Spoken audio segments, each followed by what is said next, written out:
The agency that oversees Alberta's healthcare system is under fire over allegations of racism. It has to do with emails that were sent, including one regarding the Pope's visit to the province next week. Some Indigenous doctors say the emails are hurtful and insensitive. Here's CBC's Janet French. An Alberta doctor says he was horrified when he saw an email from an Alberta Health Services program manager back in March. Alberta Health Services, or AHS, runs most of the province's health services. Dr. James Makokis is the only doctor who works on the Kahiwan First Nation. So, to have his shifts covered for days off, he relies on locum physicians. An AHS manager who looked at a temporary doctor's application sent an email to Makokis and other colleagues in response. In it, manager Ellen Toth says the applicant is, quote, Prawley Brown. She misgendered the locum and questioned whether they spoke with a strong accent. I was immediately shocked and embarrassed and angry that that had been sent to my locum, and my immediate thought was about his wellness and well-being. Makokis reported Toth's email to AHS senior managers. They said they would investigate.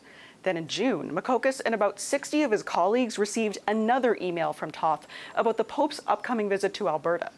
Toth asked a group of doctors who work in Indigenous communities across Alberta to volunteer at some of the associated events, as people attending could experience trauma, heat stroke, or other medical emergencies. Some doctors who received this email say they were appalled by the insensitivity of the request, given the church's history of violence against Indigenous people. They again raised concerns with a senior manager. In response, an AHS vice president compared the request to planning for any large gathering, like a Garth Brooks concert. Dr. Mark Joffe said the request was about helping people and, quote, not about your personal views of any of this. One family doctor and residential school survivor said she found the request distressing and harmful. How many times as First Nations people do we get told, get over it? It's in the past, it happened. Yeah, these schools were there. Yeah, these schools existed. Just get over it and move on.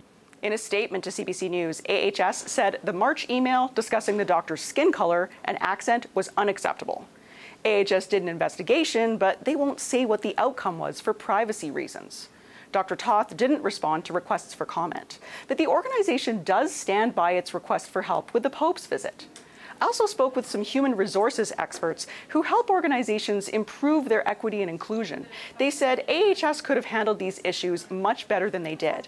They said employers must acknowledge racist incidents and take steps to make it clear that they won't tolerate them in the future. Janet French, CBC News, Edmonton.